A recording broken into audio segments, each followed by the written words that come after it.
Les minutes de la réunion de politique monétaire du 3 novembre ont mis en évidence l'absence de volonté de réduire les taux chez la RBA, mais malgré cela, la Banque de réserve a laissé la porte entrouverte pour de nouvelles mesures de relance.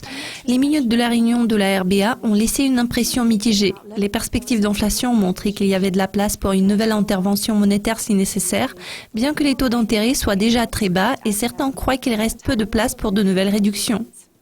Des préoccupations telles que la dépréciation de la monnaie, le chômage et l'incertitude autour des perspectives de l'Asie pèsent sur la RBA. Pourtant, la RBA sera-t-elle en mesure de stimuler l'économie nationale?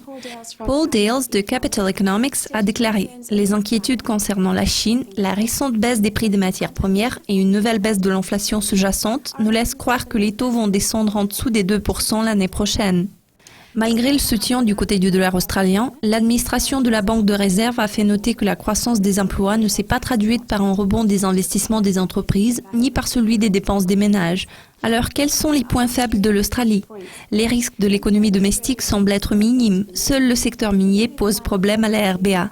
Les minutes indiquent que les perspectives de l'économie australienne pointent vers une accélération progressive de la croissance au cours des 2 prochaines années, car l'impact négatif exercé sur la croissance du PIB par la baisse de l'investissement minier s'est estompé et l'activité économique s'est graduellement réorientée vers les secteurs non miniers.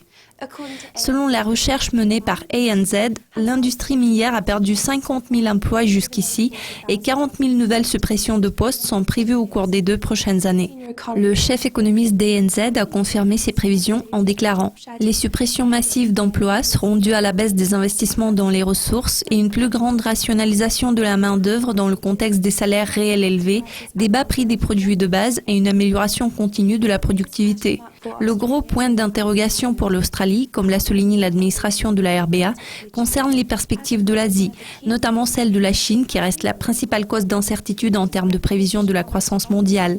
Malgré les commentaires bellicistes de la RBA, le dollar australien a reculé par la suite. Le dollar australien semble traverser une semaine volatile après les données d'emploi positives. Arnaud Massé de la Swiss Quote Bank a fait des observations sur la situation du dollar australien. Nous avons le sentiment que le vent tourne en Australie. Après une phase de stabilisation, la situation semble s'être améliorée sur le marché du travail. La paire dollar australien-dollar américain a bondi à 0,7150, cassant sa moyenne mobile des 50 jours en un clin d'œil. C'est tout pour l'instant, mais restez avec nous tout au long de la semaine car l'équipe de Dukascopy TV vous tiendra bien au courant de tout ce qui se passe sur les marchés. À très vite!